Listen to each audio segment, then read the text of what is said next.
आपल्या बदलापूरमध्ये 12 ज्योतिर्लिंग असलेले महादेवांचे मंदिर तुम्हाला माहित आहे का? तर चला आपल्या व्हिडिओला सुरुवात करूया।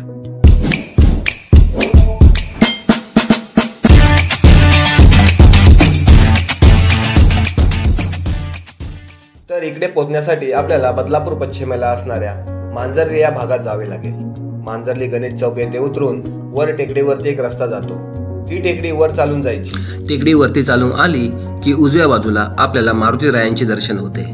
मारुतीरायांच्या दर मूर्तीच्या शेजारी भले मोठे उमराचे झाड बहरलेले। पुढे चालले असता डाव्या बाजूला आपल्याला महादेवांच्या मंदिराचे प्रवेशद्वार दृष्टिक्षेपास पडते।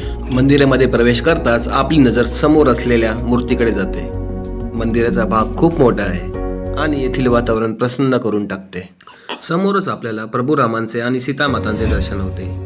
त्याच्या शेजारीच महादेवांची मूर्ती लक्ष वेधून घेते आणि त्यांच्या समोरच्या बाजूस साक्षात महादेव विराजमान म्हणजेच शिवलिंगाचे दर्शन आपणास होते। महादेवांच्या मूर्तीच्या उजव्या बाजूस आपल्याला विठ्ठल रखुमाई माऊलीचे दर्शन होते। मंदिरासमोरील जागा खूप मोकळी आहे। येथे महाशिवरात्रीला भाविकांची खूप गर्दी असते। उजव्या बाजूस नजर टाकता श्री स्वामी मोहनानंद महाराजांचे मंदिर दिसते। याही मंदिरामध्ये आपल्याला शिवलिंग पाहावयास मिळतो आणि जरा समोर पाहताच आपल्याला 12 ज्योतिर्लिंगांचे दर्शन होते।